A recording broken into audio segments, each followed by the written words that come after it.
Okay, agenda item number 2, consent agenda for February 2018 business reports, the minutes of February 26th and 28th, March 5th, 12th, 14th, 2018 school committee meeting, personnel and field trips. Are there any items on the meeting, excuse me, are there any items that members want to remove from the consent agenda? Yes, Mr. Thank you, Mr. Chair. The minutes from February 26th. 26. All right. Any others? There's one that I wanted, but I'm going to have to check. Sorry. It might be the same one. Okay, well. Is it a name spelled? Ms. Hutchinson's name is omitted. Yes.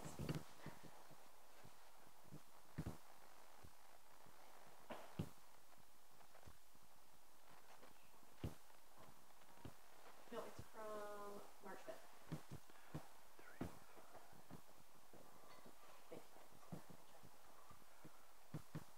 Any others? So just the February 26th? All right, hearing no... And March 5th. Oh, March 5th. I did not hear that one. Thank you for catching that. All right, hearing no other objections, or if there are no other objects, the consent agenda will be adopted. All right, moving on. All right. So let's find out what adjustment for the March 5th. All right. So we'll move forward. What are the adjustments for March 5th? March 5th. Elena Clothier's last name is spelled Clothier instead of Clothier. It should be C-L-O-T-H-I-E-R.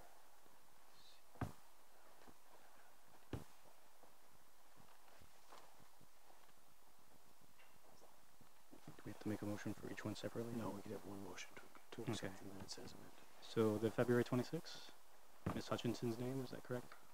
Yes, Mr. Chair. She did attend the meeting because she voted. She was just omitted. All right. Is there a? We have to make a motion, right? Motion. Is there a motion to make the changes as amended? So moved. Mr. Jensen. We have a second from Ms. Kortemash. Those in favor? It's unanimous. Thank you. All set? Okay. Moving ahead to agenda item number 3. This is for public input. Members of the public may address the school committee for up to 3 minutes on non-agenda items, now and later on agenda items. Comments that pertain to staff personnel matters or students' issues should be directed to the superintendent or appropriate staff members of the Lewiston Public Schools. Public comments shall be directed to the school committee and be brief, not repetitious, and related to the matter at hand. Are there any members of the audience that like to come to the podium and speak on non-agenda items? Please step up to the podium, address yourself as well as where you're from.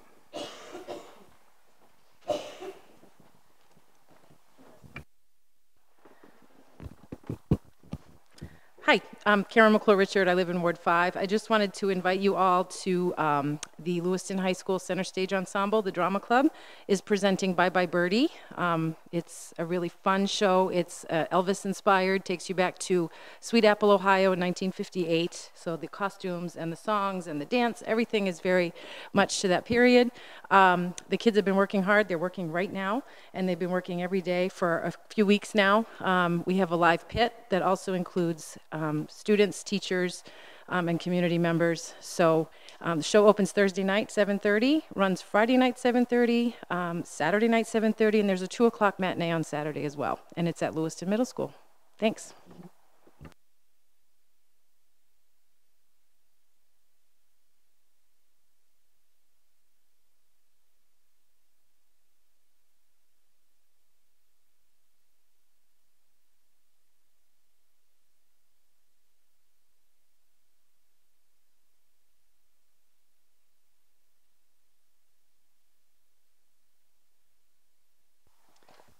Thank you, Ms. Richards, for that information. We appreciate it. Seeing no student representatives, we'll move forward to item number 5, to receive and approve a plan to make up excessive snow days, to be presented by Mr. Bill Webster. Thank you. Well, this is certainly an interesting topic and one that generates a lot of conversation. And as I say in my revised memo, which was posted today, hopefully you've had a chance to see that. It was also posted on social media. Received well in excess of 100 ideas, some different, some in full support. I think some of the things that were pointed out that I did not fully understand. It's a little harder to add an hour to the day in Lewiston than in a lot of other communities. We have after-school programming, 21st century, that the board is generally familiar with. That would cut into meeting the federal requirement under that grant in terms of the hours served. Also, it was pointed out to me that programs like Lewiston Academy, which begin right after 3 o'clock-ish, would be impacted. So with that information, and then also there were a couple of other ideas that were put forth that I put in my memo as E and F. One, that we would eliminate the early release days planned for the remainder of the year. And another one, this idea of a snow day homework pack, which, while I don't think we're ready for it now in Lewiston, it is something that other school districts, particularly smaller ones, have done, and that we may want to give consideration with at one point. So I've included in my memo a proposed motion that would be in order of priority, and I have listed at least my thought on the order of priorities, and the board may choose otherwise, but if adopted, what my intent would be is to take them in order of priority and only use them if absolutely necessary. Because as things stand right now, if we have no other snow days, I don't know if this is wood, the last student day would be Thursday, June 21st, and the last teacher day would be Friday, June 22nd, and I'd be fine if we were able to just keep it like that. I did look in my weather phone app, and for the next 15 days, not that they can go out that far, it looks pretty good. If I had paid $4, they would have gone out 25 days, but I decided I'd save the $4. The other thing that while it's not specifically part of the proposed motion, I do think it's something that the board may want to at least reflect on, and that is a number of people talked about to me, if we had had early releases for weather-related events, that we probably would have saved 2 snow days, because I had to make that decision based on the full day. At the same time, and this is what's stopped school committees in the past from being supportive of this, we can reflect on our experience in McMahon where we had the main water break. So we had to notify parents in the morning that we were going to be dismissing. In that case, fortunately, we had staff on every bus, and we went up to every door to ensure that a child would come home to an occupied house. And if not, we brought that child back to McMahon. There were about 40 kids that came back to McMahon. If you multiply that by 6 elementary schools, there are going to be 200 plus kids out there home alone. And that's always been why the board's been reticent to make that change. But I did want to point that out because that was something that was raised by a number of people. The other thing I mentioned is that when we get to the calendar discussion, which is the next item on the agenda, we can talk about next year's days and the impact of vacations and maybe some of the options there. So I'd be pleased to answer any questions. There may be some in the audience that also have comments that the board may want to reflect on. But I do have a proposed motion for your consideration, and I do at least list my opinion, which does include reflecting on all the feedback I received, the priority that we would want to consider. Opening it up to discussion from the board. Ms. Hutchinson. Mr. Webster, could you tell me how many days would be made up if we eliminated the early release days planned for the rest of the year? We would make up 1 day. Any other discussion?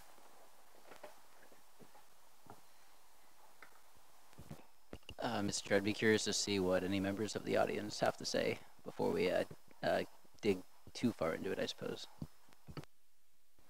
All right, opening it up to the audience. If you'd like to say anything on this subject matter, please step up to the podium.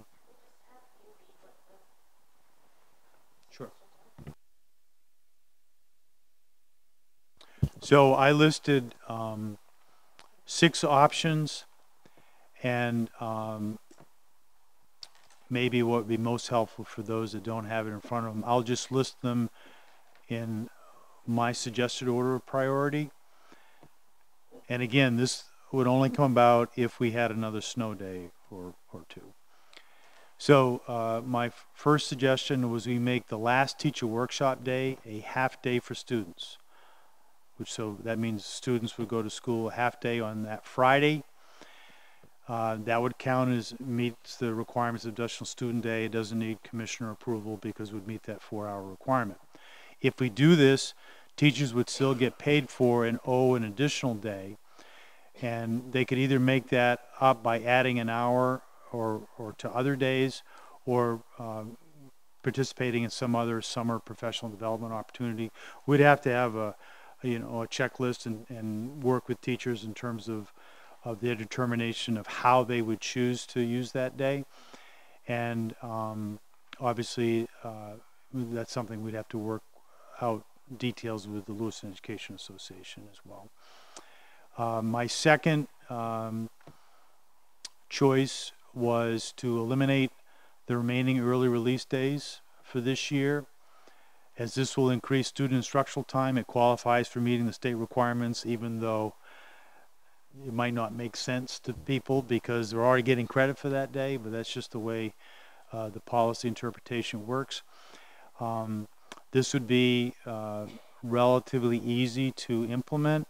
My concern is that there's a lot of work that needs to happen, not the least of which is some of the changes that we're going to be making in student reporting and the like, and those times are valuable, so that is a concern there. The third option that I had was to add an hour to every Thursday beginning February 5th for 5 weeks. That would indeed add or be equal to an additional day. Again, there are problems, and I'm hoping that we wouldn't get to that. The fourth option I selected was continuing that trend, adding another hour to every Thursday beginning May 17th. The fifth option that I had was the homework pack, which I don't think really is realistic, but put it on as an option. And the last option was adding an hour of instruction to every day the week of May 21st. And a lot of feedback on that. Kids are exhausted now in many cases, and how we would implement that. We've got issues, how do we do pre-K, the impact with the after-school program and the like. So those are the 6 options, and I'd like to think, at least based on past experiences, that probably at most we wouldn't get by the first 2 unless something really screwy happens. Ms. Quartermash? So just to clarify, if we were to eliminate the half days or the early release days, those 2 remaining early release days would count as 1 makeup day. And actually, there's one that we lost that we have an effective schedule, so it'd be 3. So those 2 hours equal 6 hours, which will constitute 1 day. Where's the third one? I'd have to go back. I don't have the calendar in front of me as to which one we lost. For this calendar year? Yes. Okay, because there's one April 11th and May 16th, but you're saying that there's another one that's going to be, Well, there's, because we lost one due to a snow day, okay. and I would argue that that would have been on a certain day and we wouldn't do it. Okay, thank you. Any other discussion from the board before we open up to the public? Anyone from the public would like to step up to the podium, please? State your name and address or ward. That's okay.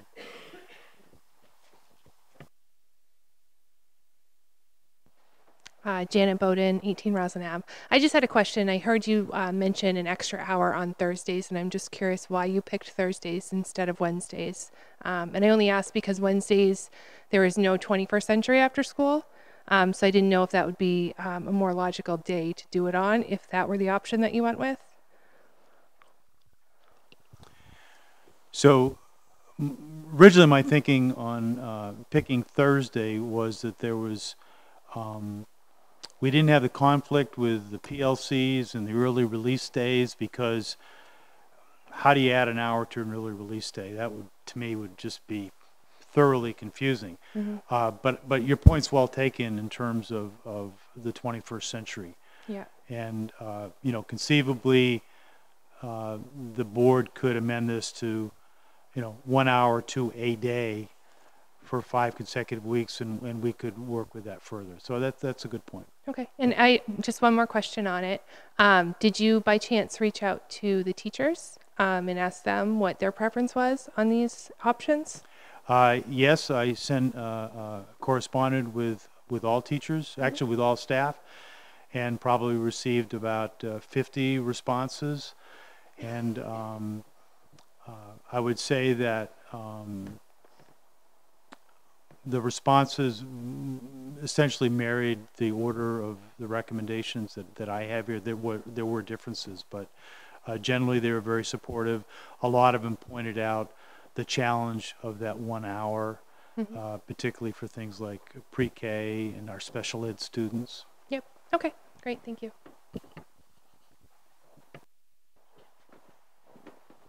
Jessica Gothier, Ward 7.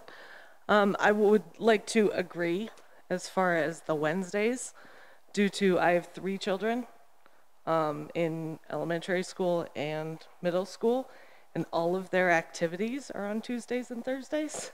So that would extend their day even longer. Wednesdays in our house is the only day that doesn't have anything. Thank you.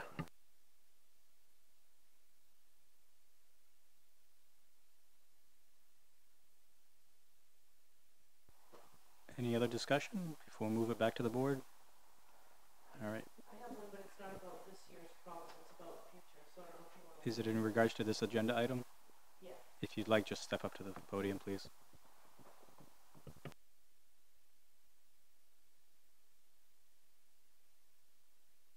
Button. You can't hear me without the microphone. Come on. Rachel Nato. I'm in Ward 2, but I also teach at LHS. So this wouldn't be some ideas for this year, but going forward, one of the ideas I had was, going into Thursday's storm 2 weeks ago, I had 6 IEPs and a written notice to do. I could have easily sat home on a snow day and done 7 hours worth of work. And if there was a way to do a work from home day for teachers, and then a future workshop day could be used to make up a snow day for the kids, I think that's something we could consider. We'd have to probably do something with accountability, I'm sure, but that's just one idea I had. I know my husband works from home, so it's a thing now that this is what people do. There's a snow day, people work from home. And I always have that much work easily. The other idea was for your early release days. The weather forecasting has been pretty accurate most of the time, and usually we know at least a day or two beforehand that we're getting something big that might start later in the day.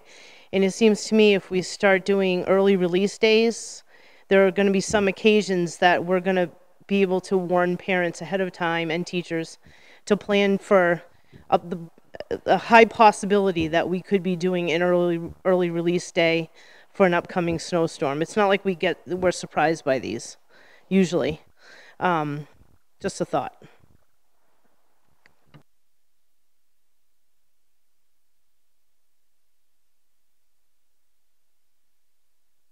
Any others from the audience that would like to speak on this agenda item? And we have to hit the button because it's being videotaped, so we have to have Mike sure McGraw, Lewiston High School. I have an idea of a hybrid. Lewiston High School could go until 2:30 because that's when the contract calls for teachers. And if they added the half hour for the correct number of days, that doesn't interfere with 21st century. And I think that could alleviate the problem at the high school. As far as middle school and elementary school, they have a different type of schedule, and I think that maybe the high school could deal with that pretty efficiently because most teachers are there until 2:30, 3 o'clock, 5 o'clock, and I know that some of them come in very early in the morning too, and I'm sure that's the same with middle and elementary school. So that's kind of a proposal that could work for Lewiston High School, and I think there are a variety of different things that have been proposed for the rest of the school year. So maybe to hybridize might be one part of a solution. Thanks.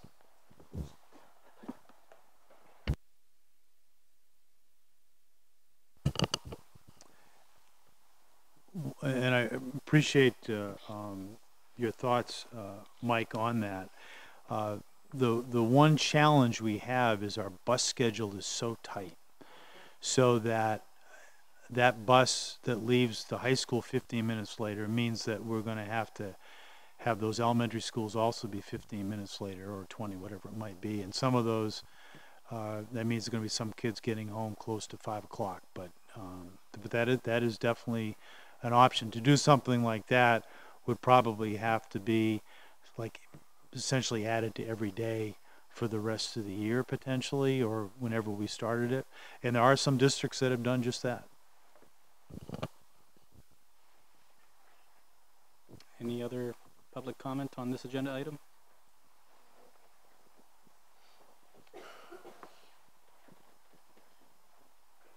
Kim Brown, I'm at Farwell.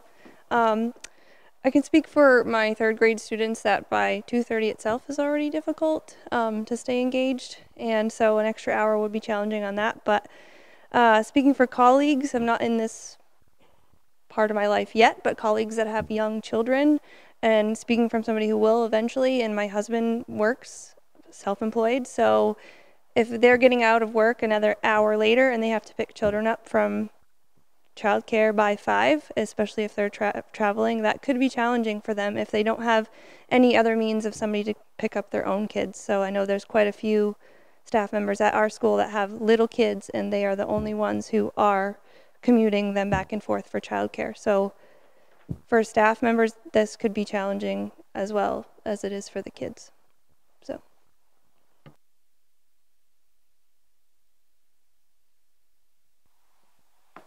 Any other public comment? Okay, seeing none, we'll move it back to the board if there's any other discussion from the board.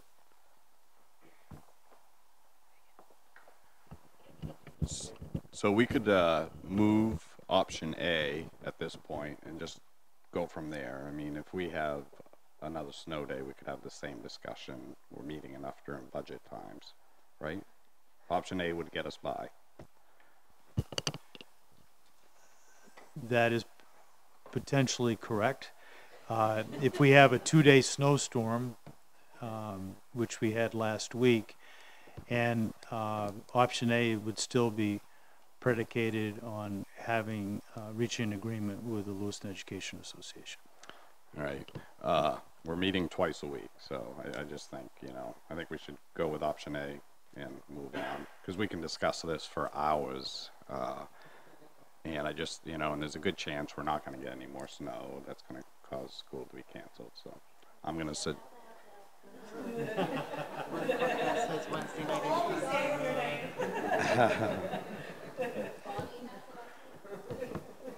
Point. All right. I would make a motion that we adopt option A of the superintendent's recommendation.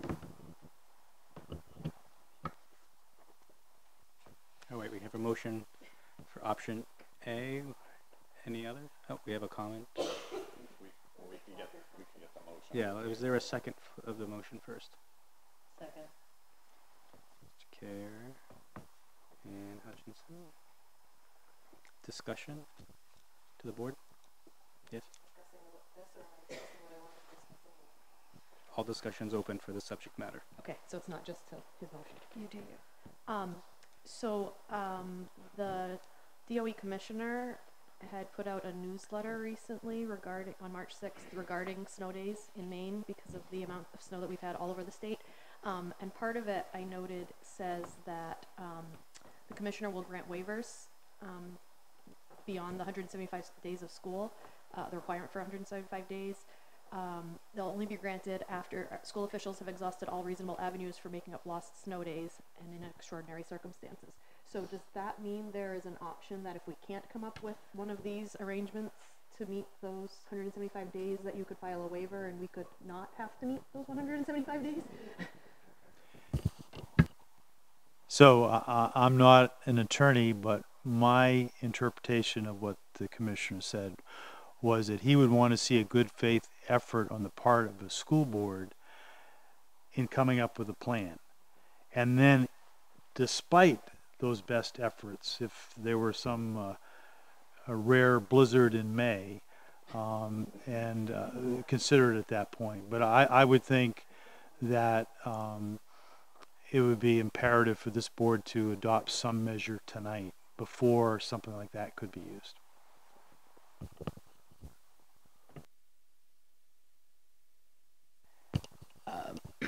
I'd be okay with option A.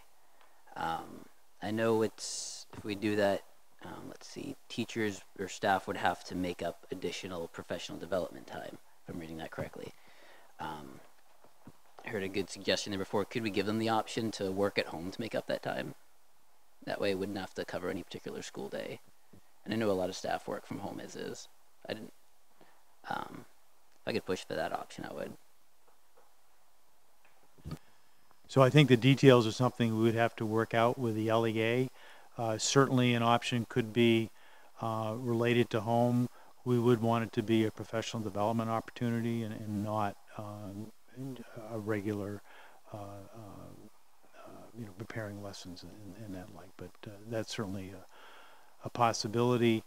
And there may be other options that we haven't thought of, whether it's a program that maybe qualifies for continuing education credits between now and the end of the year, or something this summer. There are a lot of professional development opportunities, and that would be another option. But yes, I wouldn't rule that out. Mr. Chair, could I just get clarification as to why we just don't continue on to the next school day? So without a change in our practice, one additional snow day would move the teacher workshop day to Monday, June 25th, I believe it would be. So there are a number of issues. One, we have construction projects that are ready to go. High school parking lot, for example. And any day delay at the beginning increases the risk that we won't be ready come the start of school in August. Secondly, I feel for our custodial staff because increasingly our schools are run on a year-round basis, and summer school starts the following week, and I just know that our staff really needs that time to do some of the work that they do each and every free period they have. And then there are professional development opportunities that week for teachers, and I just think them finishing up on the Friday before, having a weekend to catch their breath before jumping right into the fire on something else. But absent any action, that would definitely be the course that we would take. And I'll add, we're in pretty good shape compared to some schools that have 11 or 12 days that they have to figure out. And we're such a big district that we're feeling the squeeze trying to figure this out. And option A, if I'm correct, you still have to approach the LEA to determine if they're okay with it and how we would make up a professional development day for them. So it all comes down to contracts, negotiations, and tax dollars, and how much it costs for us to educate our students. So there's always the big picture that we have to look at. Any other discussion on the board? Yes, that's right. So since there are so many other factors involved, if we only have the one option and then we have to come back right back to the table, let's say the LEA says, no, we won't do it. So could we have two options, A, and let's say eliminating the early release days as a secondary, so that we have two options so that we're not starting back from scratch? So you're suggesting A as well as E as an option? Like A first and then B. Okay, we would have to first make a motion on the motion on the table. Well, I'd be okay with a friendly amendment.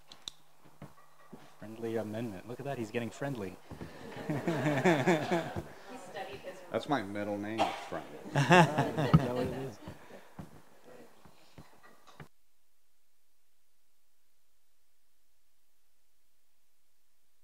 We may want to speak to our parliamentarian, but if the person who made the motion and seconded it would agree to that friendly amendment, I think we can proceed with the revised motion.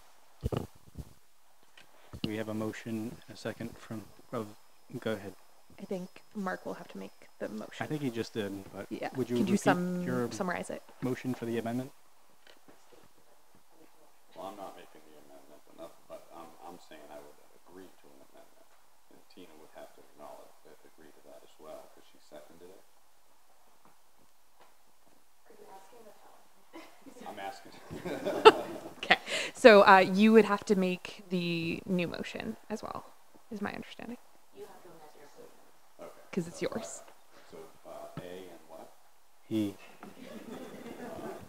So I would amend my motion to adopt A and E of the superintendent's recommendation. Is Ms. Hutchinson approval on it?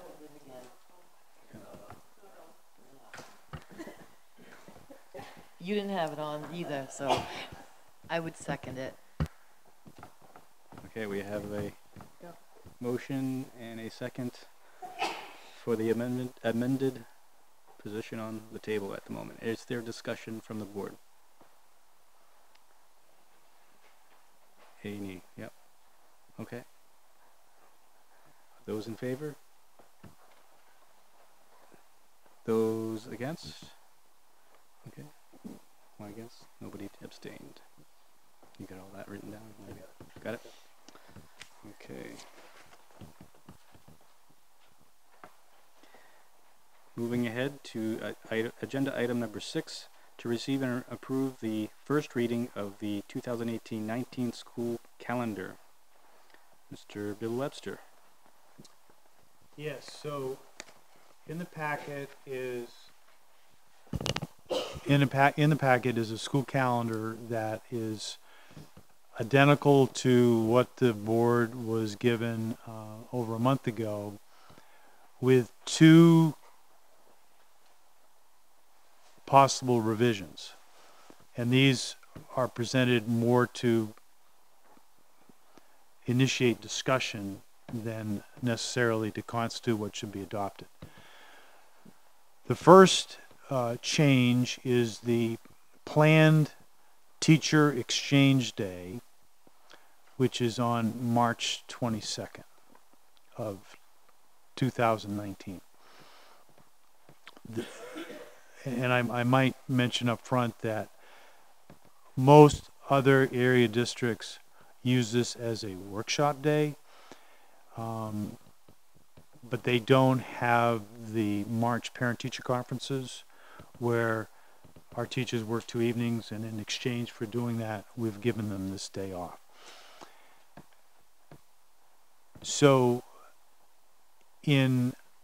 under state law, we have to negotiate with the other districts to send students to Lewiston Regional Technical Center. And we are limited as to the number of what are called dissimilar days.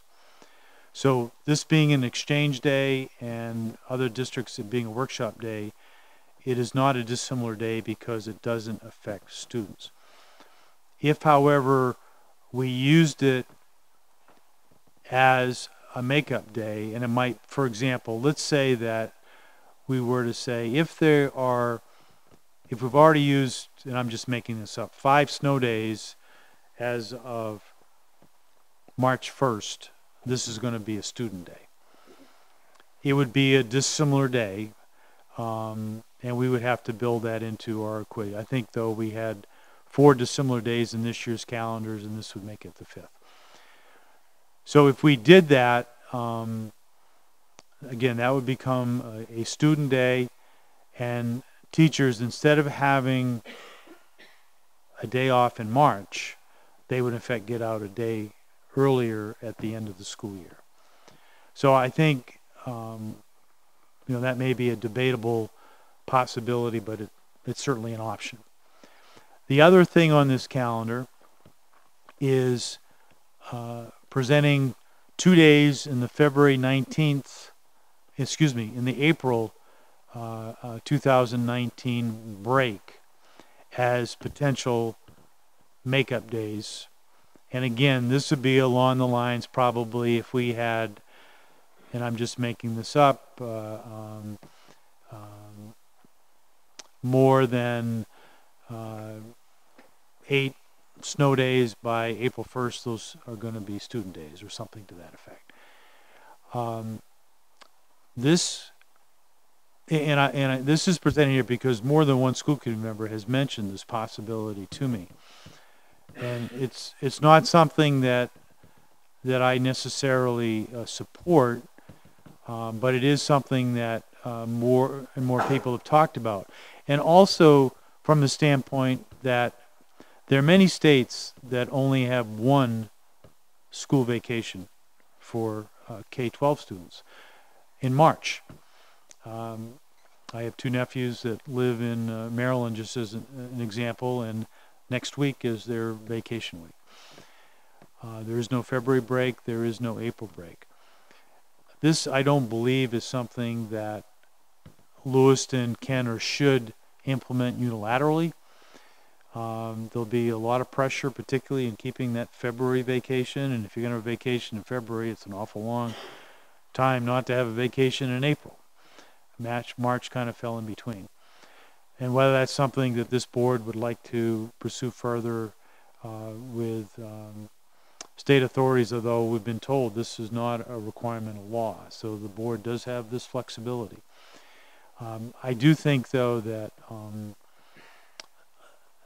vacation uncertainty is a challenge, particularly for staff and families that may be planning trips, vacations during that week. I know, speaking personally, that was the week I took my girls on college trips. It was ideal timing before they made any final decision or as to who they were going to apply to in the fall. Whatever the board does or wants to do, I suggest that the calendar be adopted as a first read tonight so that it will come back again. So just like a policy that the board would have 2 votes on. And I only say that because I think if the board, as an example, were to adopt it with either the March and or April potential snow day makeup days, there may be those in the community that would like to give feedback on that just haven't been a focus. And that by having a first and second vote, that will allow that to happen. I just wanted to refresh my memory briefly and taking a look at my brief cover memo, and I think that I've covered all the points that I wanted to cover. So again, I could see the board adopting this calendar as amended if, for example, there was determination that we don't want to change April vacation, or we don't want to use March as an exchange day, or for some other reason. And I should also point out, because we haven't really talked about this calendar much, but there's another significant element on this calendar that the board at least needs to be conscious about. And that is how we handled the fall parent-teacher conferences. So the prior board supported us basically having a day in October that was a non-student day in which we gave expanded parent-teacher conferences. It also allowed us to have a full day of professional development for ed techs, and it worked very well in that regard. And we met the requirements in law in that when we were doing this, not all schools were participating. And in fact, we had over half of our student body always in attendance on every day. But at the end of the day, when you add up the number of student days across the whole year, students are only receiving 174 days, not 175. If I had my druthers and if money were not an object, I would say let's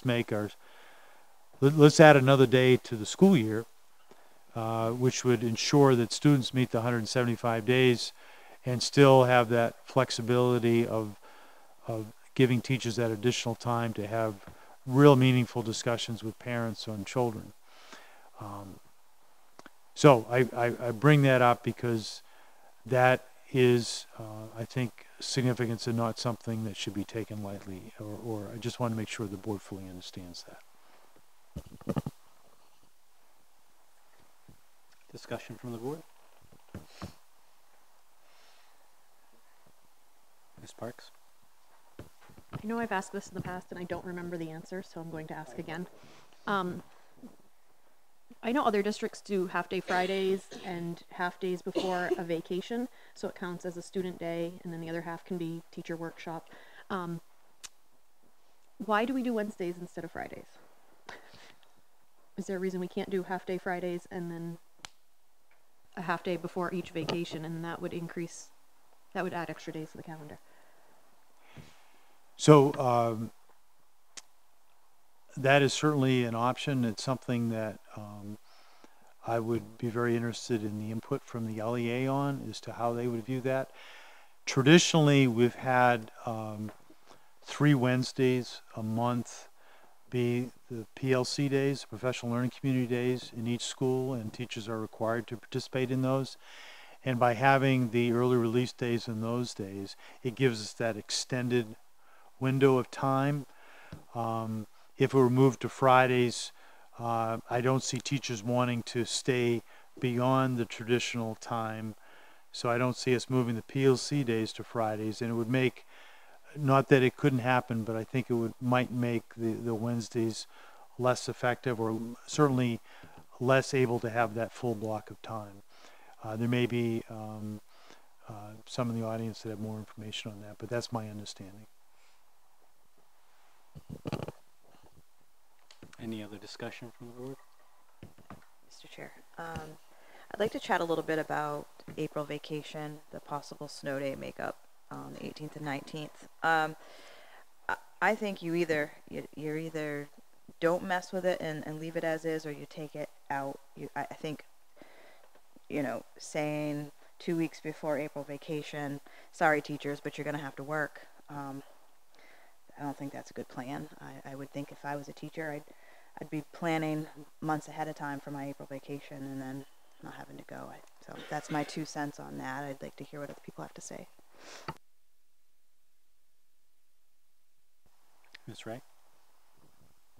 I would agree with Ms. Estabrook's guess on that, as well as I'm sure we'd hear from a lot of parents about their vacation plans as well.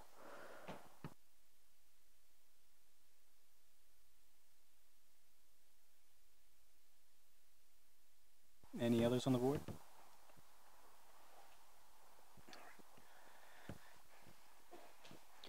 quite a juggling act, that's for sure. It, has to deal with the budget, a lot of discussion on certain vacation days. One that I haven't heard, and I'm curious if you've heard, if we just started earlier, like say, I'd hate to, I know some people have said June is too hot. I think August is too hot too, but has that been discussed and so forth? So I did receive a couple of suggestions that we start a week earlier, which obviously would mean ending a week earlier in June, regardless of the snow day issue. The challenge there is we need to have agreement with 6 different school districts. And I think the likelihood of that is unlikely. Maybe this year.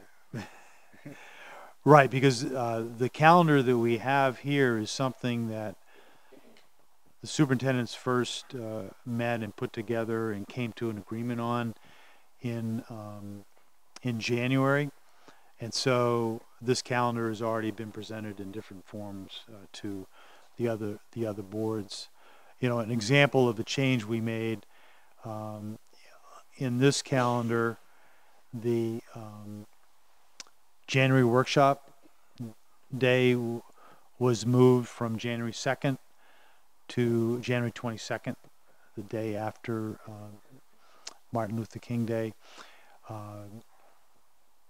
There was just feeling that too many teachers, while they really liked the teacher-led professional development on that day, they'd been away from their classrooms for 2 weeks in many cases, or close to that, and really were anxious to get the year started and were thinking about getting ready for the next day. So superintendents agreed, and that's why that changed in this draft.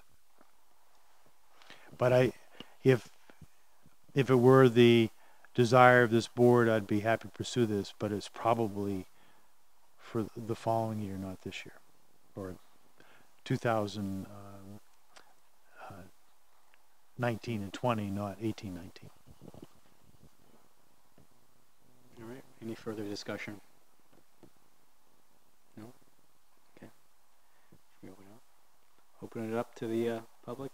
If you'd like, please state your name and location and press the button on the podium so the people on the video feed can hear you.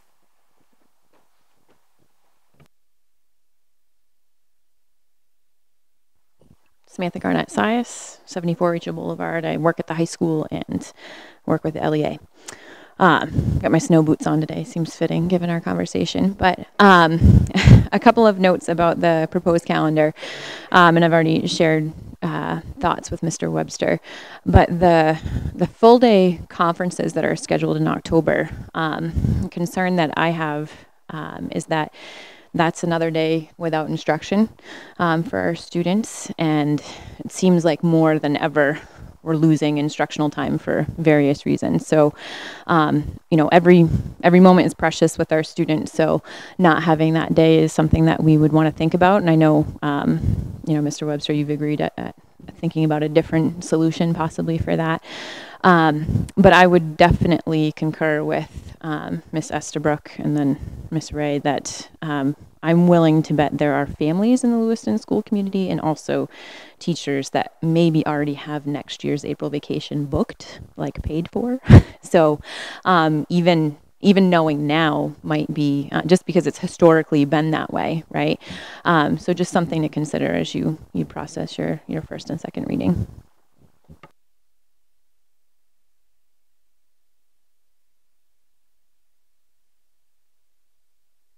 Turn this on first. So, Matt Roy, Ward 6. Bill, the historical use, the dissimilar days. Historically, that's as long as you've been the superintendent for the last 8 years. That's been about 4, correct? When I first got here, it was 9, and we were sanctioned by DOE, but we got it down. It's what's average 4. Okay? So, but the last few years, it's been about 4 dissimilar days, including the draft as currently written currently, correct? That's correct, and the DOE maximum of dissimilar days is 5. All right, so if, let's say, for instance, next year's winter is worse than this year, and we adopt both option A, B, and we have to use those options, we're going to get sanctioned again, whatever that actually means. Probably you get a nice you get a nice letter from the commissioner, probably, I imagine, whoever the commissioner will be by 2019. Well, it's going to be a different governor. I'm presuming a different commissioner. So we have that problem. And then the other point, as the Sammy just made about, there's probably a lot of people that plan their vacations out. I know my sister's thinking taking a vacation to Florida with my niece, and who knows, maybe my parents will go to in February, but she doesn't go to Lewiston, so it's not that problem. Of course, that brings up that, well, of course, then there's the arbitrary, well, getting back to the last memo about the certain schools with the, charter schools about having snow packets. 85% seems a little arbitrary, just like the 95% when it comes to standardized testing. Because basically, if you have a 2-hour delay and you get half plus one of your students, they actually show up that day, it counts as a full day. So there's the inconsistency there too. And apparently, no one's really aware what that actual limit is, as you said in your memo, Bill.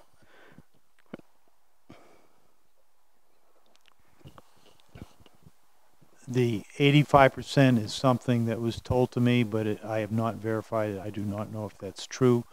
I do know that there are schools that do use them. I'm not aware of any large districts that do, but there are schools that do them. Like I said, by personal knowledge, I know that the Acadia Charter School here in Lewiston does, or Acadia Academy, I believe. So, of course, then there's, well, like you said, the 6 of you, the superintendents, that make up our CTE center, talk about this in January. When is the deadline? I probably should know, like Ms. Parks, I should probably know the answer to this, being a former school board member, but when is the actual deadline that we have to submit our calendar to DOE?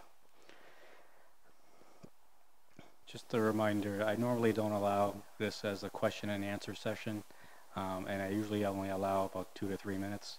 So just let's please wrap it up after this, okay? Thank you.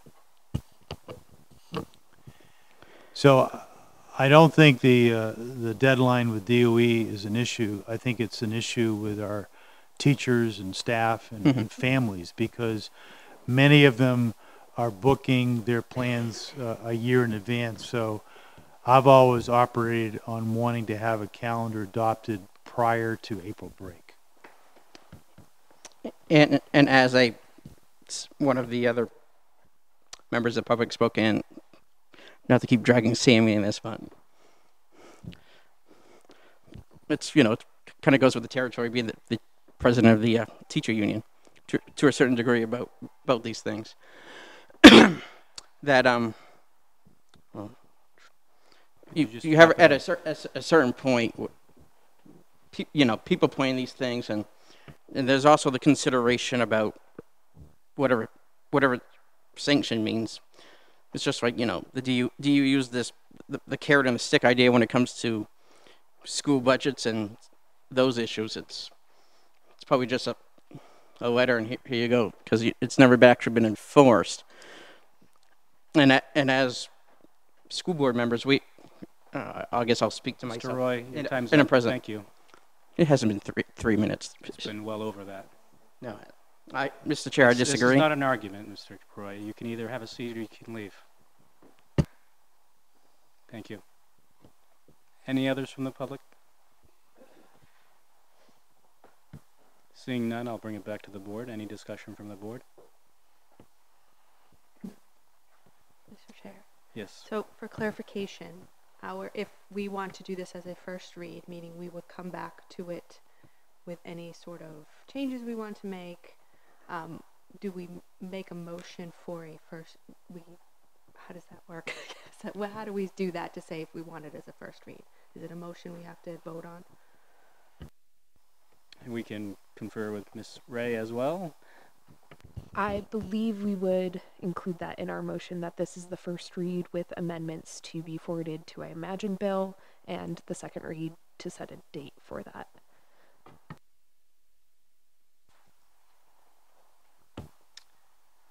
Any other discussion? So just, I would be supported as presented, except for the April vacation dates. So. Is there a motion or more discussion?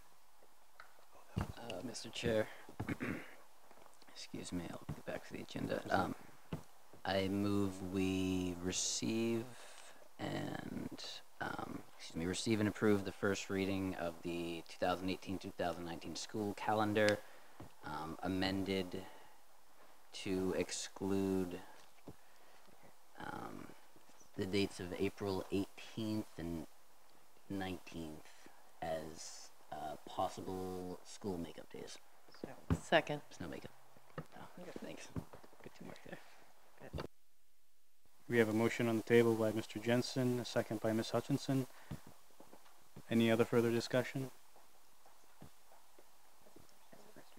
As a first read. Yeah. All right, seeing no further discussion. Those in favor?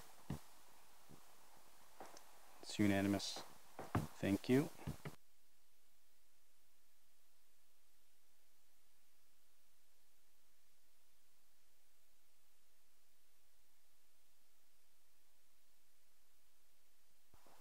We'll just plan on bringing it back to the next regular meeting. Moving ahead to agenda item number 7, to receive and approve agreement with other school districts to form regional service center. This will be presented by Mr. Webster. Yes, this is my night for talking. So just by way of introduction, particularly those in the audience that may not be fully familiar with this, the state budget that passed in the wee hours of last July 1st included a law related to what are called regional service centers. And basically under this law, designed to encourage districts to combine forces in the creation of centers that would provide services. And the services had to meet certain criteria in the law. And districts that participate in these centers get additional subsidy. And those that do not get the additional subsidy and in effect get a penalty for not participating. So I have been in contact with my colleagues since last fall, and at the end of the day, Auburn, MSAD 52, which is Turner, and RSU 16, Poland, and Lewiston presented it was just a one-page plan of what we might do to the Department of Education last November. I think December 1st might have been the deadline. No commitment on anyone's part. But districts that filed that intent were to receive the additional subsidy on their state subsidy report. And when we got our state subsidy report on January 31st, it did indeed include $191,000. If you look on, I think it's page 5 of the report, you'll see that in your budget books. $191,000 is not small change, and so as I've shared with this board and the prior board, my intent was to continue to pursue this if I did not feel it was unduly troublesome. And while we've been working here locally, DOE has also been relaxing its interpretation of various rules. Some of the concerns, for example, at the beginning were that if you participated in one of these, you were a member for life. And that's not the type of thing that locals like to hear. Drummond Woodson was able to draft something with their new relaxed rules, and this has also been reviewed by our school attorney, and you have it in your packet. If RSU 16 has already approved this, and if this body here approves it, the next step would be for me to send it to the Commissioner of Education to get his approval, and then in time Auburn and Turner can do the same. That's not the end of the story, though, because once it's approved by the Commissioner, it then needs to go to voters. This is just a requirement of the law, even though this board has the authority to enter into all kinds of contracts. The ballot wording would be along the lines of, do you approve Lewiston Public Schools joining a regional service center with other area school districts in order to improve educational efficiencies and preserve state subsidy? Now, if we enter this, will it contribute to educational efficiencies? That remains to be seen, because in one sense we're just adding another layer of administration on top of everything. However, the state in its wisdom has granted additional incentives to join. Regional service centers that are created will get an additional payment of $97,000 from the state of Maine. $97,200 from the state of Maine, which can be used in any way that the directors of the center deem fit, including rebating back to the participating districts. So under the proposal as it is right now, without any additional local monies of any kind, the 4 superintendents, or at least 2 that are approved, would be the board of directors, and I am named as the initial executive director, although that could change with a vote. What we're envisioning are that this service center could serve some important functions. One of which is, you may know that we're still waiting to get the final contract, but we have been tentatively awarded a FEDIS grant. FEDIS standing for the Fund for Efficient Delivery of Educational Services. This grant is to investigate and research and plan for ultimately having the opportunity to take over the educational responsibilities for students aged 3 to 5, the special ed services that are now provided by Child Developmental Services. This is a grant would fall under the umbrella of this service center. It includes funds for the hiring of a coordinator, and there are other aspects in the grant, and I had hoped to bring that grant to you tonight for your approval, but it looks now like it will go come at the next regular meeting. We also see this service center is that we could offer a speaker, for example, a leadership development academy that could benefit all the other districts. We've thought about it could pay for a weather service that the 4 districts would share. So there are other things that we're thinking about that could be part of this. I see this as a no-risk opportunity to preserve subsidy and get some additional funds that could be put to good use. And at any time, I think the way the agreement is, prior to February 1st, the school committee could vote to get out of the agreement or get out of the service center to be effective for the coming fiscal year. So with that long-winded introduction, The proposed motion for your consideration is move to approve entering into a regional service agreement with one or more other school districts in the form materially presented herein, and authorize the school committee chair to sign the agreement on behalf of Lewiston Public Schools. Opening it up for discussion among the board. Mr. Jensen? Thank you, Mr. Chair. I like the idea of like utilizing, well, I mean, getting economies of scale here, really seeing what we could do well. Yeah, I mean, I see a lot of opportunity there. Some of the concerns I have is I guess an oversight of this created board. I may just not have gotten to it fully, but it seems like it would regulate itself. That'd just be a little bit concerning to me as a school committee if we're putting funds through it. What kind of oversight measures are in place? Or are there any in place yet? So there'd be a couple things. One, under the agreement is drafted a minimum of 2/3 of the board of superintendents would have to agree before anything could be approved. And so that, particularly where we've got 2 larger districts and 2 smaller districts that are participating in it.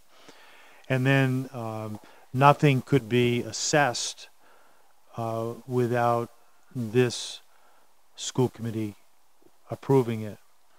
And as I understand it, also voters approving it. So this is presented as a no cost with benefits option to this board, but anything that would require an assessment would have to come back to get your approval before it could happen. Would it be fair to say that the service center would only operate with the funds that are allocated to it by the legislature or by the state, and then if it wanted any extra additional funding, it would have to go to board approval from the respective districts? That is the correct interpretation of the law in this agreement.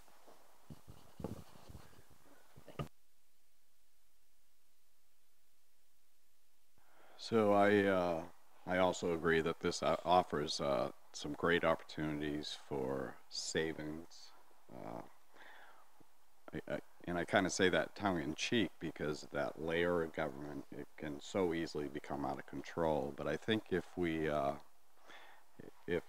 this is formed, we formulate measurable goals right from the start. So I would really want to see that the superintendent's first charge is setting that up so that we can document any potential savings, or if it's, you know, neutral.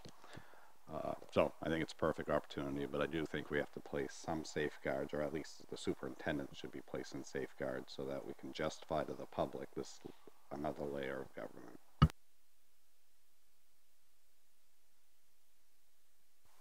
Any further discussion? I just have a point of clarification, because from the previous board that sat here till now, the point we were hesitant before, we allowed you to move forward with it just to make sure you were moving forward with it. But the concern they had was the additional form of administration between all the districts, and then they formed their own board. So once it's voted by voters, that board would work amongst itself, and that added another layer of bureaucracy that they were concerned about. And right now it seems more like the carrot in front of the horse. We're getting some money for doing this, and that's encouraging. But is there a point where we're like, well, this is, once the board is formed and everybody's voted for it, is there a way to step out? That's the question first. But the other thing is, and that this was brought up by our legislators, in many ways we're already doing this. And that was the thing, like, we didn't get credit for already doing this. We already work with all the other districts. So is there a point where we have to determine that? And is there, once we form this, is there a way of getting out of it? So under the agreement as drafted, this board would have an annual option of withdrawing from the agreement. It must be done by February 1st of each year. And so that is definitely something that we should make perhaps even part of our operating procedures that be reviewed and voted on in January of each year. So would the vote, though, that the Can you just wait till he's finished? well, I'm asking a question specific to his comment, so is that all right? If you just wait just 1 minute, he wasn't done. Thank you.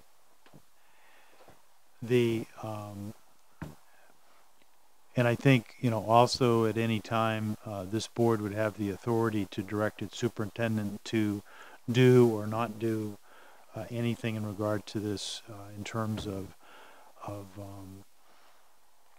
being executive director or perhaps other actions that this board feels that the center should do or not do. Again, we tried to draft this. This is the first agreement of its kind in the state of Maine, and trying to get something, a deal we approve that would preserve what now is, for all 4 districts, probably about $500,000 of funding from the state. I'd like to ask you a question now. So if it goes to voters, though, how would we have the authorization to reverse that? Would that have to be written in the initial vote? It gives us authorization to do that? So anything that would go to voters would have to go to the school committees first. So if you approve this agreement tonight, I will be working with Kathy Monteo on the ballot question, and I'll be pursuing approval with the Commissioner of Education. The ballot question, again, we're not asking voters for any funds. It would just be, do they approve entering into this agreement with the idea of trying to save some money and preserve subsidy? Okay, so my question is more, if we decide we no longer want to be in this partnership, can the school committee reverse that vote of the electorate? That's my understanding, yes. It would be up to the school committee as long as the determination was made prior to February 1st for the following year, July 1. So, yeah, I guess I'm not understanding how that could override, how that would override an electoral vote. The way, and there's some legalese in here, the way the attorneys got around the state law was, it's like being a member of a club that never meets, as I understand it. There would be no obligations, and any commitment of time or otherwise would cease as a way to get around the law that now, or initially at least, was interpreted to mean that you'd have to be in it forever. I think to follow up on Mark's question, could there be, so I'm reading what is proposed to go to voters, if you added additional language that stated that the school committee reviews every year, or something that says that we have the authority to override that vote, I think is what you're getting at. My sense is that that would not pass muster with the Department of Education. Again, I'm not an attorney.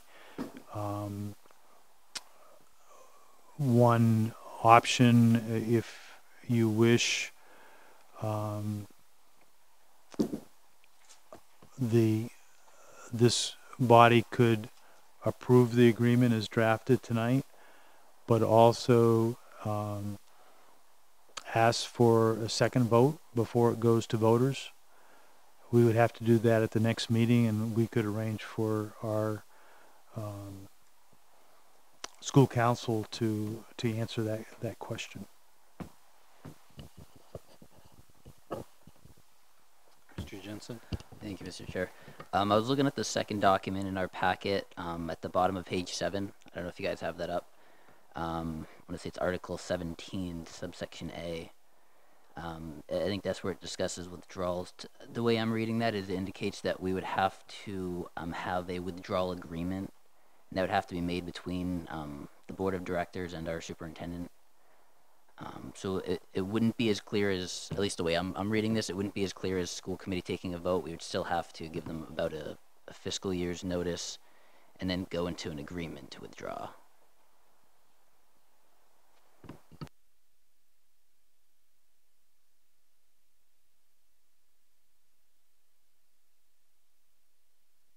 Any other discussion from the board? So I would be supportive of this, but I truly think we need an attorney to tell us that if the public votes that we will join this, that we have the authority as a school committee to renege on that or back out without going to another vote.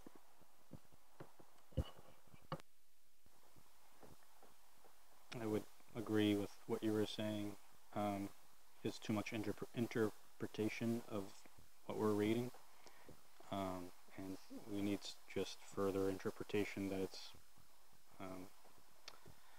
truly what it's saying, not just an interpretation of it. And any other discussion? Ms. Hutchinson? I move that we table this till the next meeting and instruct Mr. Webster to have the council here to interpret this for us.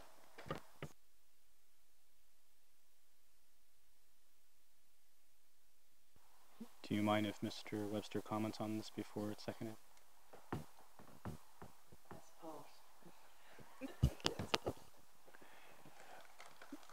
My only concern is one of timing. We have to give 60-day notice for absentee ballots.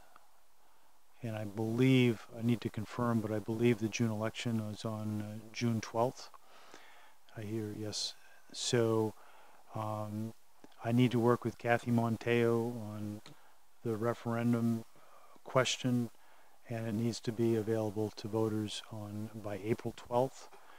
So, you know, if there was a way that the board could approve the agreement, but still say that before proceeding with the vote of the public that you would like to have the attorney here, that would allow me at least to petition DOE to get that approval process going and to work with Kathy Monteo and still meet the requirements of the proposal.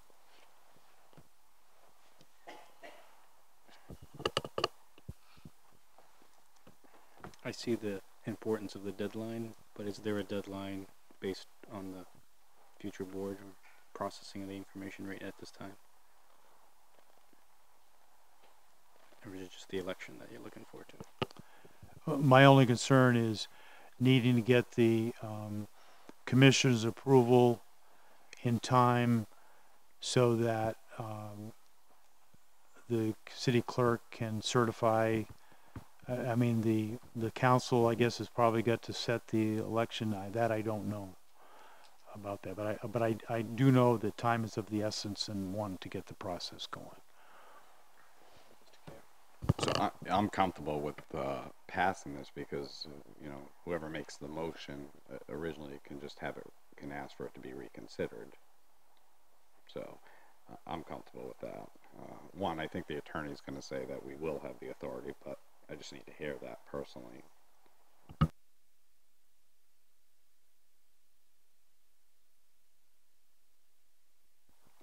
All right, I'm going to open it up to public comment first. You haven't asked for a second yet. Okay, that's right. So, before we open it up to public comment, do we have a second on the motion to table this? I'll second the motion. I guess there was a second. All right, so we have a motion to table by Ms. Hutchinson and a second by Mr. Jensen. Those in favor? 1, 2, 3. You got those 3. Those opposed? 1, 2, 3, 4. Okay. And abstained. You have 2. Okay, so it's not going anywhere. So we will open it up to public comment. Matt Roy, Ward 6 again. As Bill in his introduction mentioned, this basically got stuck in the state budget at the wee hours of somewhere between July midnight to 30th and July 2nd, which, as if we look back retrospectively to basically this time last year, this whole concept is ironic at best, since we had people in Augusta, the department and the governor saying that we school districts spread out everywhere in Maine spend too much on local administration, but yet we're forced by government fiat, we'll take all your money, we'll take a portion of your money away, but you have to create more administration. Hence, by definition, the great irony here. And the other irony, as the chair rightly points out, from the discussion we had last fall, and as Ms. Parks and Mr. Jensen will remember, I don't think there's a single member of the last board that was actually in favor of this, based on a multitude of issues. There was no withdrawal, and basically this is just the school consolidation back in the Baldacci era, morphed, rearranged, which apparently is like what the state government lately does. If you look back to also Baldacci on the county jail issue, and then the debt issue that they try to bring up. At least that one died. This one came back again. Of course, another issue is that, like I said, no withdrawal. We had to have this operational by July 1st, which basically we had 6 months to do. We still have 6 months to do, but there's a potential for withdrawal. And as when Bill submitted his testimony, because there was a bill which I don't know if it's because DOE is going to interpret the law how they want to with their regulations, or this bill actually did pass somehow regarding this issue about certain penalties that would been taken away. Maybe Bill could comment on that later on for the usefulness of discussion purposes. But of course, and then there still seems to be ambiguity about the whole issue, as Mr. Kayer kind of was in his question, in his discussion points thank you, Mr. Chair, it was bringing up. And I was a very vocal point, because one of those vocal points or voices last fall, because of it creates another layer. But school districts spend too much money on administration. Of course, Lewiston, compared to every other basically school district, probably spends the least on district and system administration on a per pupil cost. And that's, there are other districts, and of course, if I remember right, of the 200-something school districts, there's only going to be 14 of these centers, possibly, if each of all the member districts of these 14 proposals actually go anywhere. And as I said, this is only going to create more bureaucracy. And as Mr. Jensen points out, there are 2 points, i.e. the executive director, the initial executive director is by the agreement is a member of the board, and there's no actual. We're dealing with taxpayer funds. There's no connection between accountability, as Mr. Jensen says, between that and board of 4 superintendents. And actually, it's a 3/4, because if you do the math of 4, and if all 4 districts agree to join 2/3, that only gets you the 2.6. So it's actually a 3/4. And of course, then there's the ambiguity.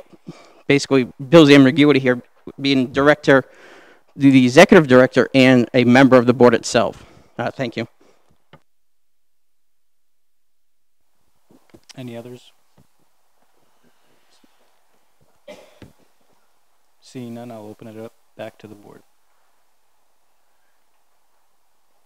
Mr. Jensen?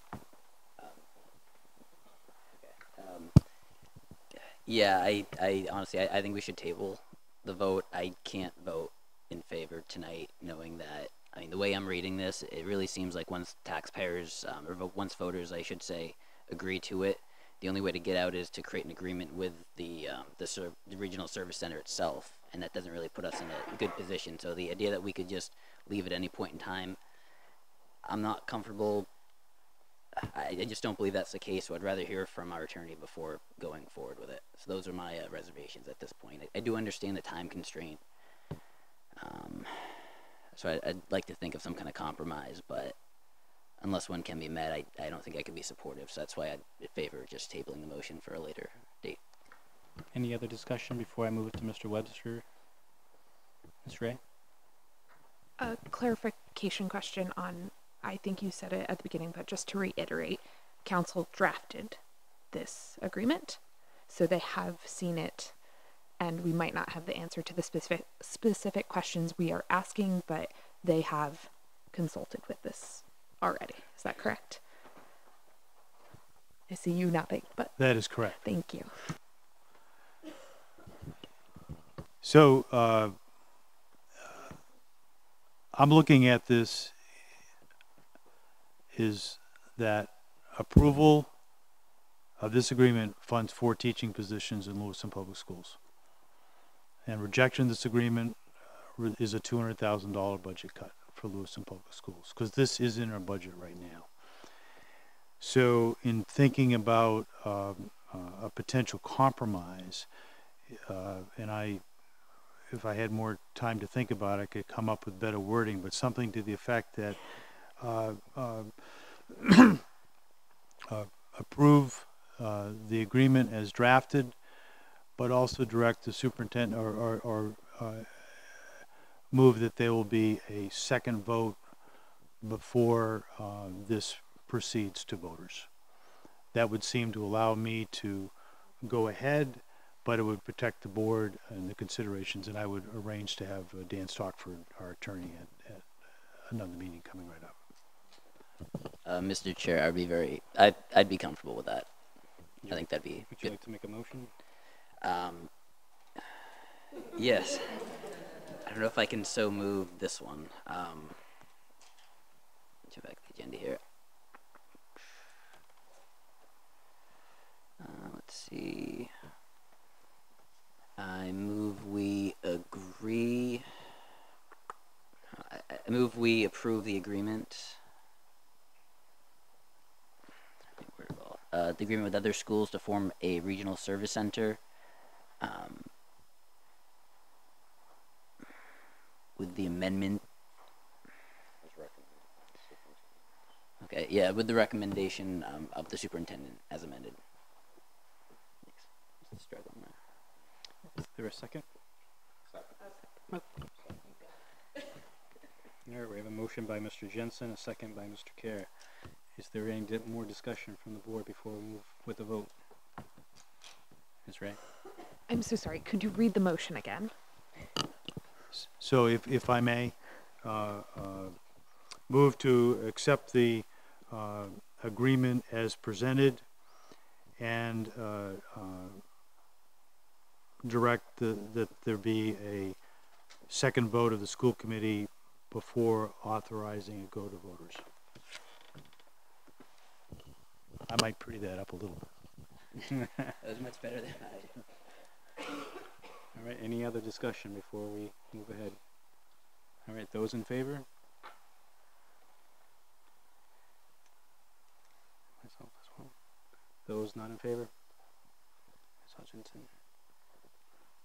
All right. Thank you, everyone.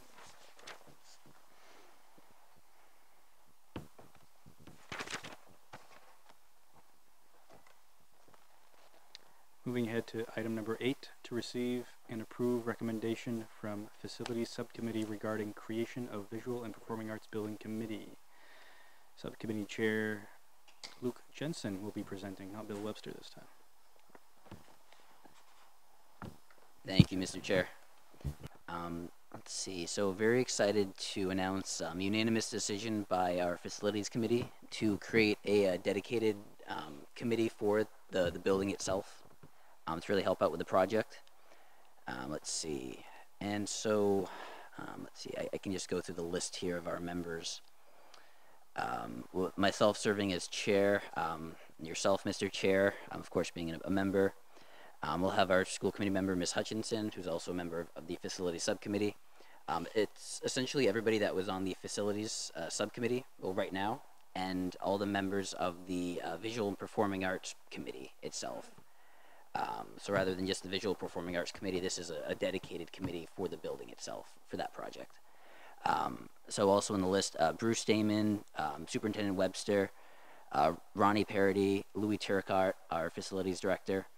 And from the VPA committee, we have Principal Langlis, Darren Avery, let's see, Nathaniel Meyer, Keena Petula, Robert Reed, let's see, committee member of the Finance Committee, Karen McClure-Richard, a parent who is with us tonight, Mackenzie Richard, Paula Maselli, J.R. Davis, Roger Fuller, State Representative, and Richard Martin.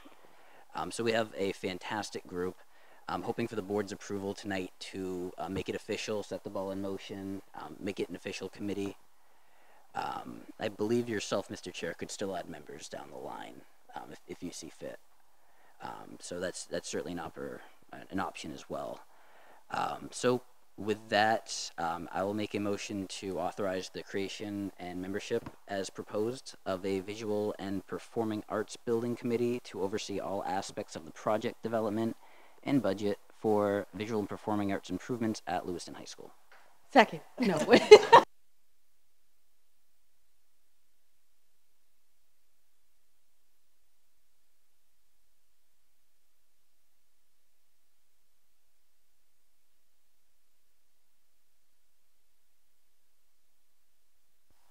Thank you. I just want to also clarify, for those who aren't familiar, the Visual and Performing Arts Committee was under the supervision and direction of the superintendent at the time. So it was a superintendent committee at the time, and now we're asking to be combined with the facilities committee to become a school board committee. Subcommittee, yeah, basically. Any discussion? All right. So we have a motion on the table by Mr. Jensen, a second by Ms. Roy. Those in favor? It is unanimous. I think we're good. Thank you.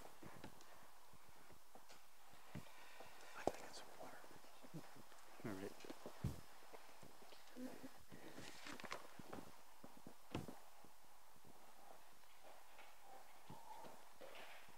All right, moving ahead to item number 9, to receive a report from Superintendent on proficiency-based learning. There's no motion required on this, but Mr. Webster will be presenting. Thank you, Mr. Chair. And many of you already have seen and read my remarks, but I'm going to basically read them verbatim for the record. Issues and semi-related issues around proficiency-based learning, PBL, have dominated recent public comments to the Lewiston School Committee. While some, if not many, of the issues raised were addressed by previous school committees, our present committee has been put in the position of being asked to reaffirm or change the direction of Lewiston Public Schools as it relates to PBL. This is an unenviable position because of the steep learning curve on this educational topic, as well as the passions of many on the conflicting options that exist. As superintendent charged with running Lewiston Public Schools, I have concluded that I need to make a number of decisions now that will both seek to find some acceptable ground for most and end the paralysis that is restricting our ability to move forward. The school committee may ultimately choose to change these decisions through policy or budget decisions, but I believe that collectively they will give the school committee more time to learn, reflect, and make any necessary and appropriate course corrections. It also will allow Lewiston Public Schools to continue the planning for this coming school year in a thoughtful manner. So, to this end, I report that, number 1, Lewiston Public Schools remains committed to proficiency-based learning and providing students with expanded opportunities to learn and show mastery of standards. A key component of our work is continuing the separation of habits of work from academic achievement. Number 2, in the last year, PowerSchool has been significantly improved for use in proficiency-based systems. Effective with the 2018-19 school year, Lewiston Public Schools will use PowerSchool for all K-12 student reporting. This will put our student information system and grading system back on the same single platform. Where presently used, Empower will continue to be used through the end of this school year only. We will work to ensure that appropriate student information presently in Empower is retained and accessible going forward. Number 3, money spent in the Empower software will be reallocated to additional teacher professional development to foster as smooth transition as possible. Number 4, K-8 student reporting will continue to be on a 1-to-4 scale. We believe that this proficiency scale is best for students and are excited about the upcoming partnership with high-performing King Middle School in Portland, which will bring project-based learning to Lewiston. King uses a 1-to-4 scale for student reporting and will be sharing their scoring criteria and other supports with Lewiston Middle School. Number 5, next year we'll use a 100-point proficiency scale for all high school students. Principal Jake Langlace will lead the effort with his staff to implement this change. We want to do this in a way that utilizes and does not detract from the great work already done by Lewiston High School teachers, particularly those on the freshman teams. Per board policy IKA, Principal Langlace will be making a recommendation to the Teaching and Learning Subcommittee on needed changes to grading policy IKA prior to their next meeting, scheduled for April 9th. Number 6, this year's freshman students will have their 1-to-4 course grades converted to a 100-point scale. This will ensure that they have a common reporting scale for all 4 years of high school. We will also take great care to make sure that the conversion will not disadvantage students. Number 7, one benefit only offered by Empower was the capability to report on standards at multiple grade levels for the same student. We now need to determine how to use PowerSchool or other means to accomplish this goal. This is particularly important for many of our ELL, special education, and gifted and talented student populations, where students are either behind or ahead of their grade level standards. Number 8, our work for next year must include the following. A, seeking ways to reduce the teacher time needed to input evidence and grades. B, improving communication to parents, including sending more student work home.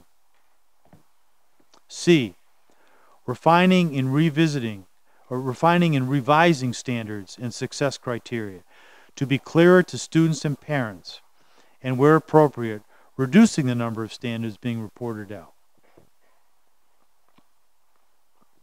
So in conclusion, the steps that I've outlined will not meet the full expectations of many stakeholders, and they will also be a big disappointment to many others. I do hope, though, that most everyone can find enough balance and merit in this solution to be supportive of this direction and recommit to the important work ahead as we seek to support the success of all students in Lewiston. Thank you.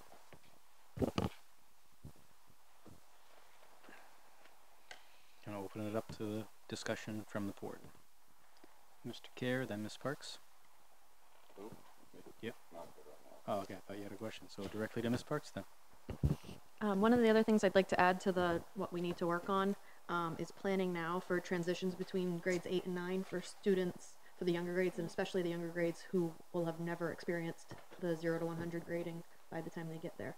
I don't want to wait until they're about to transition to start planning for that. That's good. Thank you.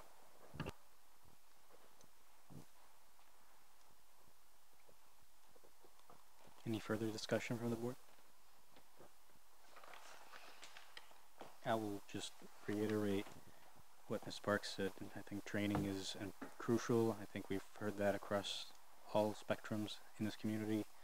And the sooner we can get on top of that, the better outcome we'll have in the future. Mr. Jensen, you had another? I know nothing's actionable tonight, but I was just curious to get audience take. Absolutely. Ms. Hutchinson? Sorry.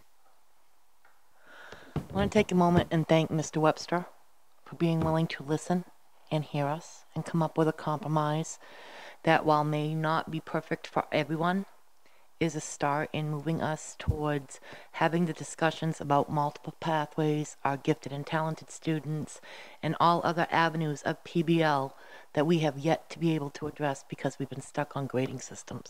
So thank you. Mr. Jensen, did you have some?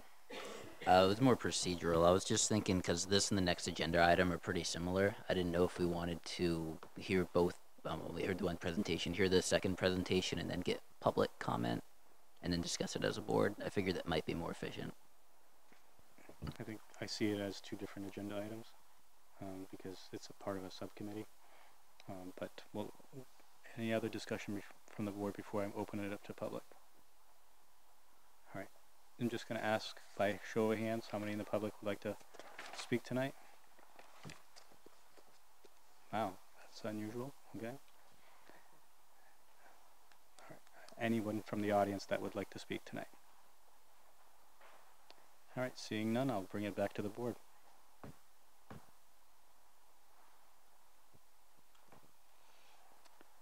All right.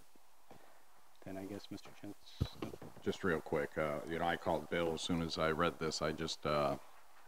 I'm impressed with it. I think it was a sign of leadership on his part. So I appreciate his in taking time that hopefully meets needs on both sides of this issue. So thank you. Mr. Chair, if I might. Yes, that's on. In addition to Bill, thank you. But thank you to everyone who reached out to the school committee over the past couple weeks. I have read so many emails, so many very lengthy and passionately written emails and letters and thoughts and follow-up, and the passion that the community and employees and students have brought to this subject is terrific, and I really appreciate that. I hope we can also transfer it to the school budget now that we have some more direction on where the Empower funding might go as well. So thank you to the whole community for that.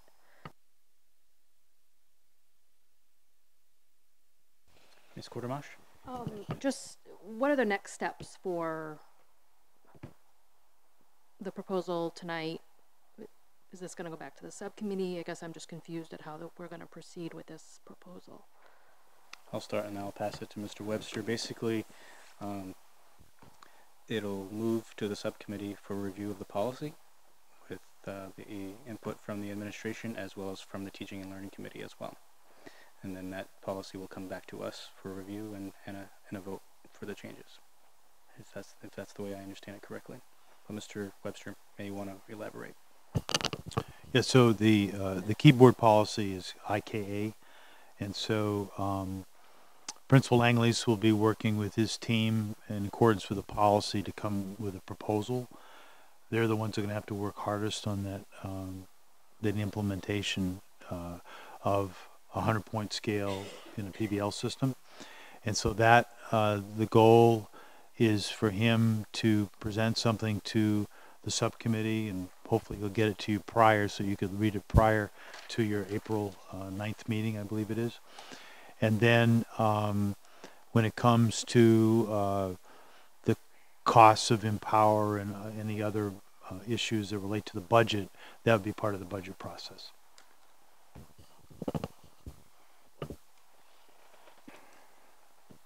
Ms. Parks? we have a contract with Empower, so we will have to pay them longer than we're using the service? So our contract is for this school year. Any other discussion from the board? I also want to thank this board for being patient and being able and willing to listen to our community, our students, our teachers, and everyone involved. It's been an interesting few weeks, to say the least. And we can go back even further than that, but the last few weeks have been really hard work, basically, even for the administration and Mr. Webster here as well. And glad we got to this point.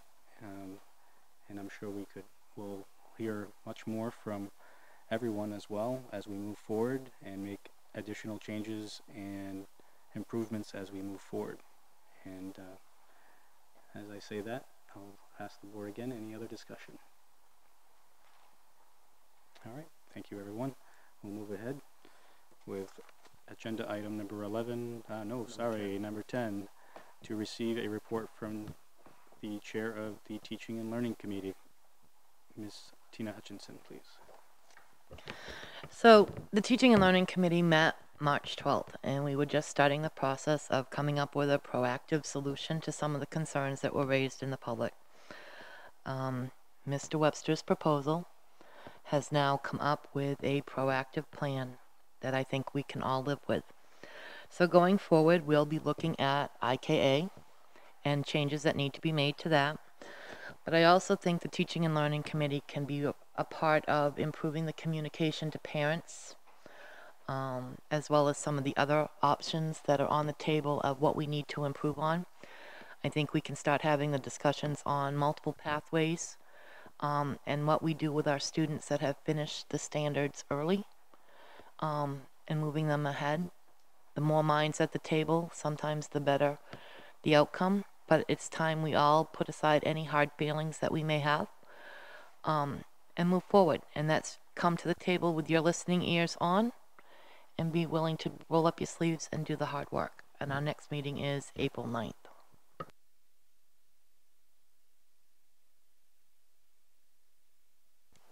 Any members of the board have questions or comments for Ms. Hutchinson? Mr. Chair. I want to say a big thank you to Ms. Hutchinson for the years of her dedication to PBL and the students and the teachers.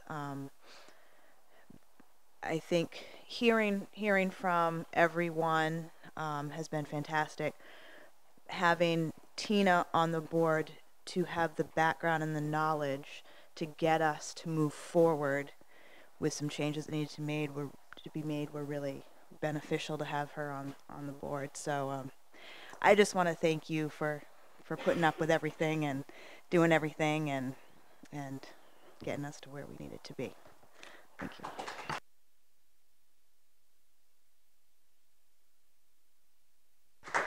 So while I thank Ms. Estabrook, to me, part of the job requires that we make sure everybody gets the information they need. And if that means setting up meetings with subcommittee members and Mr. Shabbat so they can ask their questions, or that means meeting with Mr. Gagnon and Mr. Webster to get my questions answered, then that's what we do. This is a team effort. It's not me. It's not Mr. Webster. It's not Mr. Gagnon. It's a team. That means every community member, every student, every teacher, and every board member. So we need to continue to work together to move forward. Thank you. Any other discussion from the board? Would you like me to open to Mr. Jensen? I guess just a point of clarification. So the idea is to take the superintendent's recommendations, vet them as a teaching and learning subcommittee, and are they going to come back to the board? It's my plan that we will discuss IKA hopefully on April 9th, and bring that to the board hopefully that evening for its first reading. Any other suggestions that may come out of the board will also, out of the subcommittee, will also come back to this board, whether it be as a report out or asking for a vote, depending on what the situation is.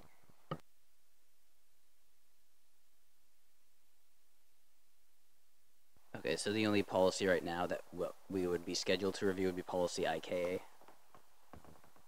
I believe Mr. Webster can answer that, but I believe that's the one that must be addressed currently, although that may end up following into the homework policy and everything as moving forward based on changes. That is correct, plus the adoption of the budget.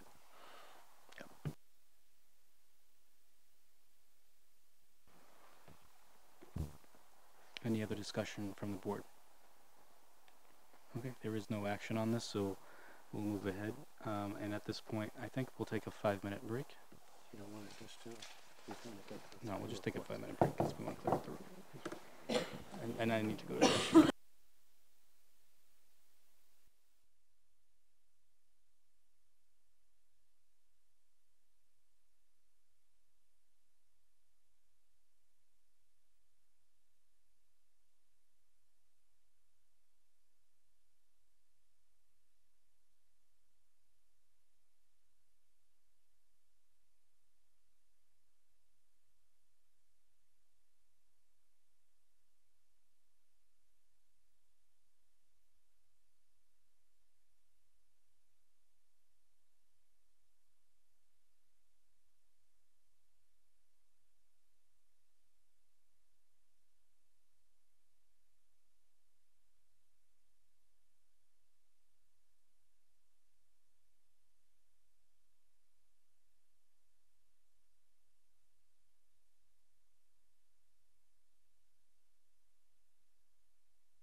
welcome back. We will move forward with agenda number 11, report from City Council representative. So two things that I wanted to let the school committee know about. Tomorrow night, very exciting, we're getting our city budget books, and we'll be moving to 2 budget meetings a week on Tuesday, Thursdays. So Monday through Thursday, let's talk budget.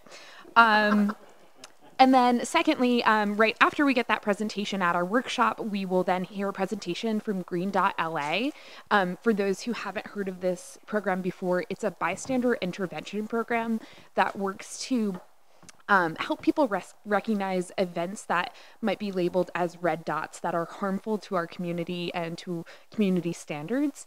And it identifies different ways that community members can kind of step up and take action to turn those red dots into green dots, is kind of the background theory behind it. This is a really successful program model. I did it in my undergraduate at Connecticut College. It's now at Bates College, and it's really working to change community culture as a whole by making everyone feel responsible for when harmful things happen and you might have been able to intervene. So we'll hear a 20-minute presentation by Green Dot LA tomorrow. So I'd encourage you to either tune in on our live viewing or come to the meeting or watch it afterwards just to hear about it. And if you have more questions, I'd be happy to answer those too. Thanks.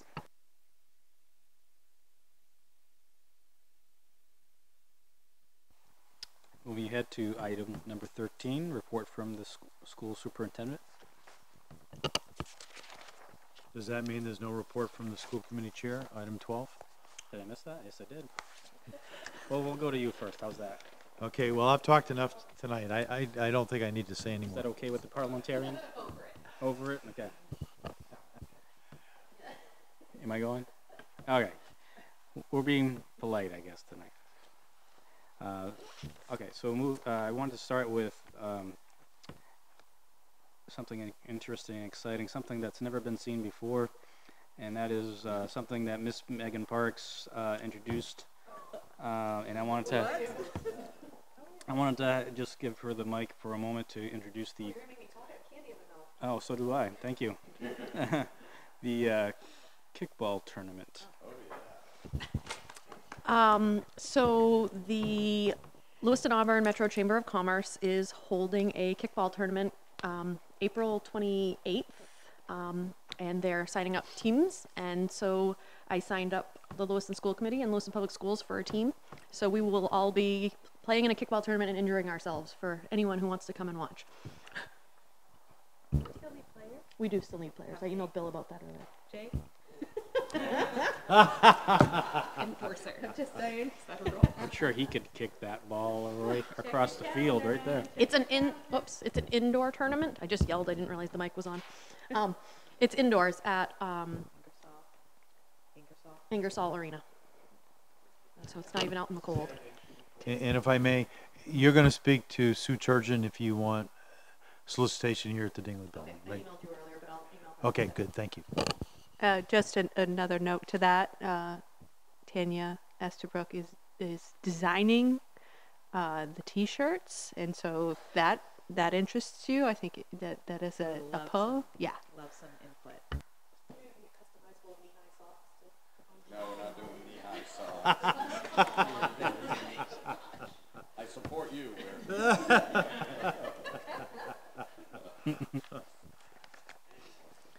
I just wish it was recorded because I would love to see that action on video, and I'm unfortunately unable to participate because of family and friends coming from Canada, and another event that I have that evening as well.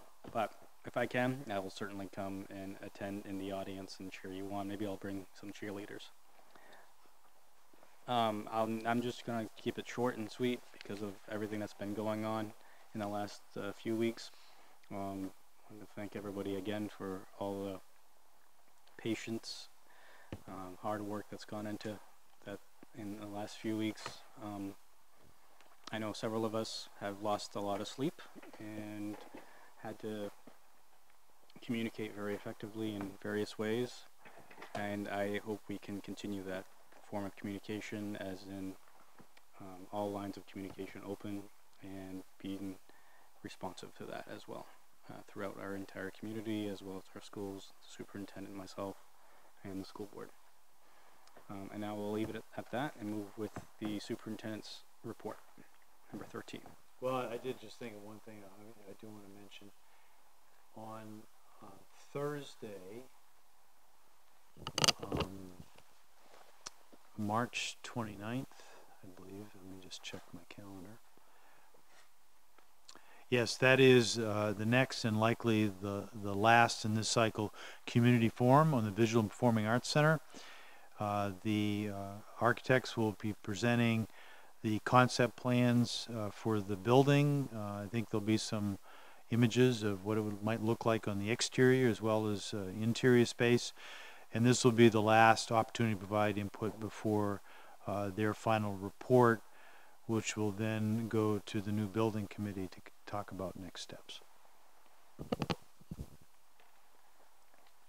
Anything else? And I sat in on, just briefly, on a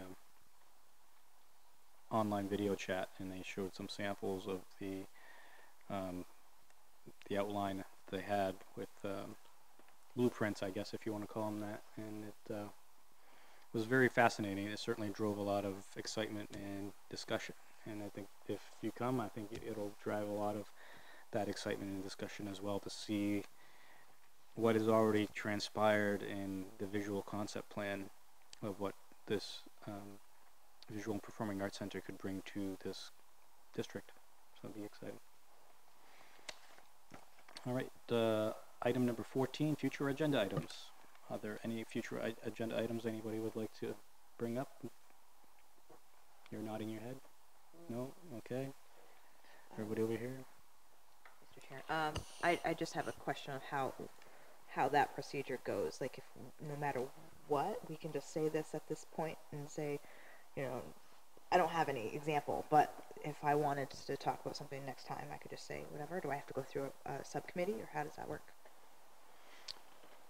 Well, you could always talk to you. You could always bring it up to my attention, but this is a time and place where we're all together in a public forum, so that we can make a note of it, and I will try to bring it to the agenda with the superintendent in a future agenda item. Any others? We might finish before 9 o'clock. Is it? Yeah, Matt. I just see a hand in the air. Okay, Mr. Langlis wanted to say something that is not a future agenda item. I just want to make a quick note that the student reps are not here today because they're competing at the Future Business Leaders of America competitions. I wish them luck. Thank you. I had heard from one but not the other, so thank you for letting me know. Mr. Jensen. I move we adjourn.